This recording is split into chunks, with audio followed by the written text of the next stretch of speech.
घंटागादी मठर कर्ता बर्तमान आम पाखे अच्छा पचार ना कर्ता हमार अनुभूति किसी मो रवींद्र स्वाई मो घर भंडाल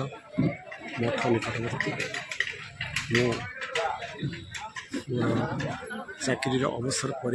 जो ग्राम अवस्थान करी अनुष्ठान कर्मकर्ता मो पाखे जा पहुँचती ता 1970 मसीहा से 17 मसीहा ठारू एपर्यंत मो कर्ता भाव अवस्थापित एवं ये कर्तार अनुभूति कौन बा कहि महामहिमकर बहुत आशीर्वाद रही ए जगार किंवदंती बड़ विचित्र और इतिहास कहे जहाँ लोकविदित एठारे जड़े महापुरुष दीर्घ मुझा कहूँ दीर्घ 40 वर्ष तलर कथा से आम ए अंचल अरड़ा ग्रामर जड़े प्रतिष्ठित व्यक्तित्व मणिचरण दास से एक प्रकार छोटकाट जमीदार भाव अवस्थापित थिले पूर्व काल यही बाट दे से तो रास्ता घाट किसी नथिला यही बाट दे जड़े साधु सबु बेले जीवा आसवा कर से तांको पचारती साधु आमको मुक्तिर पथ बता साधु हसी दियंती एवं कहती मुक्तिर पथ मु कौन देखी मुक्तिर पथ मो पाखे से प्रकार क्षमता ना किंतु से जो सब बेले मणिचरण दास पाखे निजर मुक्तिर पथ कथा प्रश्न करती से थरे कहले चल मुझे तुमको एमती गोटे जगह को नेबी से तुम्हें मुक्ति पाइबार आभास पाइब एवं से यही जगह आसी पहुँची से ये जगहटा संपूर्ण घंस कंटा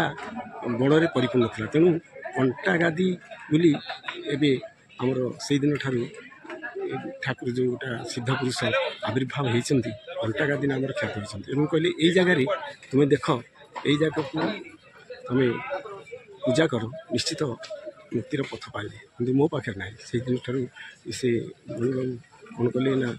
सब परिष्कार करी आमे से देखले गोटे छोट गादी भाया देखा जाउछि से दिन ठारू से पूजा कले एवं क्रमे क्रमे पूजार परिसर बहुत बढ़िला एवं आज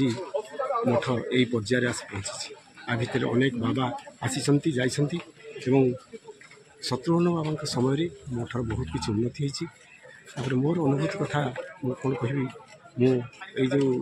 5 दिन ये यज्ञ कथा भाव बसे से मत सतरे भोक कैनि कि किसी परिश्रम हुए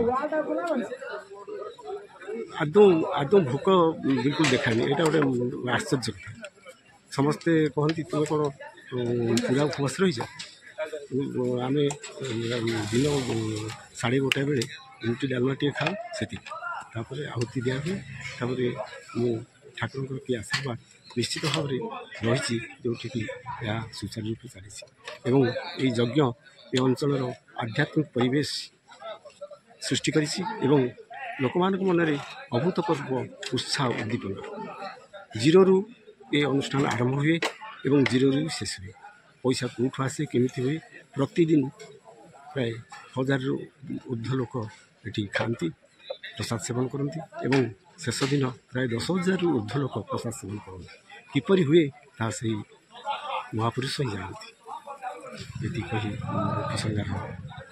निहाती भाव में आम सार थे रवींद्र सारी से मठ विषय ठाकुर महात्मा विषय सबकि कहले यज्ञ जमी चलुँ प्रतिवर्ष एम चालू रो मठ बहुत उन्नति हो चलू जय बाबा सिद्धेश्वर।